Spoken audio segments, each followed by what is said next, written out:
Olá! Hoje a gente vai olhar para algumas fissuras bem profundas, mas não no solo, e sim nas decisões humanas que acabaram levando a duas das maiores tragédias socioambientais da história do Brasil. O meu trabalho aqui é sempre ir além da manchete, sabe? É entender o porquê das coisas. Pensa um pouquinho. Sabe aquele barulho esquisito no carro? Ou um errinho numa planilha? Um aviso de um colega que a gente meio que, deixa pra lá. É uma sensação que todo mundo conhece. A minha missão aqui não é ficar apontando o dedo, mas compartilhar as descobertas de uma investigação. Uma investigação sobre os padrões de comportamento, as escolhas que, quando somadas, criam uma catástrofe. E o que mais me intriga é que, muitas vezes, tudo começa com a melhor das intenções. Ok, vamos começar a mergulhar nisso. Para a gente entender a falha, primeiro a gente precisa entender o sonho que existia antes de tudo desmoronar. Para muitas comunidades, a mineração não era vista como uma ameaça. Pelo contrário, era o motor da economia local, o sustento de inúmeras famílias, a base sobre a qual se construíam futuros. Era quase um pacto de prosperidade que moldou a identidade da região por séculos, uma promessa que estava literalmente gravada nas montanhas. Mas desastres como esses, eles raramente nascem de um único evento. Eles são construídos, peça por peça, por uma série de decisões que parecem invisíveis, tomadas muito antes de qualquer ruptura. Pensa bem, cada risco individual parecia pequeno, sabe, gerenciável. Uma pequena economia de custos aqui, um procedimento simplificado ali. Nenhum deles, sozinho, parecia que ia causar um desastre. Só que, somados, eles foram enfraquecendo a fundação inteira, em silêncio. E aqui tem um ponto que, para mim, é crucial. Depois dos desastres, guias como este foram criados para ensinar a importância dessa tal de avaliação ambiental estratégica. O fato de que foi preciso criar um manual para ensinar a ter uma visão de futuro meio que sugere que essa visão simplesmente não existia quando mais se precisava dela. A prioridade era sempre reagir e não prevenir de forma estratégica. Agora, o que é fascinante aqui é que os riscos não eram um mistério. Fatores como governança institucional e principalmente o de gestão das estruturas de rejeitos eram pontos de pressão mais do que conhecidos. As rachaduras não eram invisíveis para quem quisesse olhar de perto. O problema é que elas foram normalizadas. E quando a fundação finalmente cedeu, a tragédia não acabou ali. Ela deu início a uma segunda onda, uma onda muito mais lenta e complexa, a tentativa de reparação. É um número impressionante, né? Um valor que, no papel, parece capaz de reconstruir mundos inteiros. A promessa, dessa vez, era de restauração. Mas o dinheiro por si só não repara vidas. Vamos só contrastar aquele número bilionário com a realidade da dona Ernestina.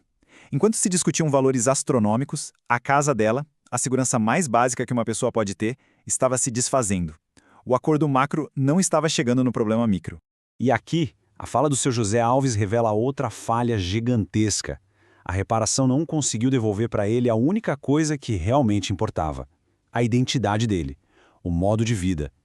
O dinheiro não consegue substituir 40 anos de conhecimento e de conexão com o rio. Então, para onde foram as grandes fatias desse dinheiro?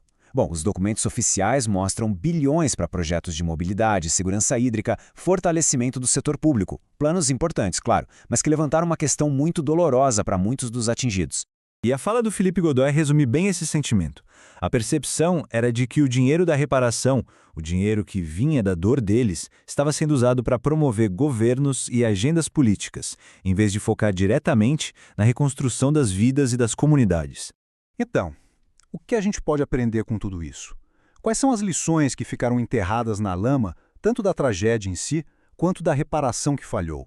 Isso aqui ilustra o ponto de uma forma brilhante. Essa nuvem de palavras foi gerada a partir do que as próprias comunidades disseram. Olha só o tamanho de conflito fundiário, de escassez hídrica. Mas talvez a frase mais reveladora de todas seja falta de participação social. Eles não estavam só perdendo suas casas, eles estavam perdendo suas vozes. E esse é o X da questão. O sistema todo foi desenhado para entregar soluções de cima para baixo. Eram especialistas, advogados, políticos, decidindo o que era melhor para pessoas que eles nunca encontraram, cujas vidas eles não entendiam de verdade. Dá para perceber o padrão se repetindo, a mesma falta de escuta, a mesma falta de planejamento estratégico que permitiu que os riscos se acumulassem antes do rompimento, se repetiu no processo de reparação. É um ciclo de falha sistêmica, onde as pessoas que estão no centro do problema são as últimas a serem consultadas. Isso tudo me leva à conclusão desta investigação, a uma ideia que, para mim, resume tudo o que a gente viu até agora.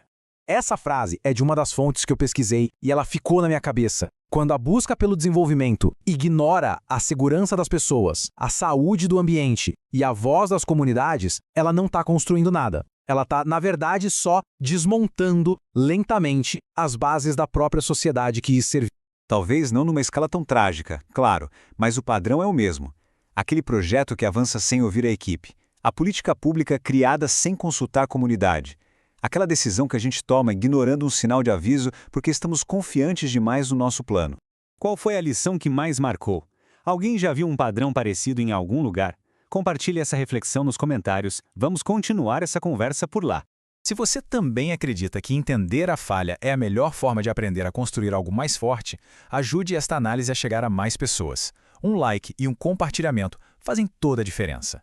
Existem muitas outras falhas para a gente investigar e muitas outras lições para aprender. Muito obrigado por me acompanhar hoje. A gente se vê na próxima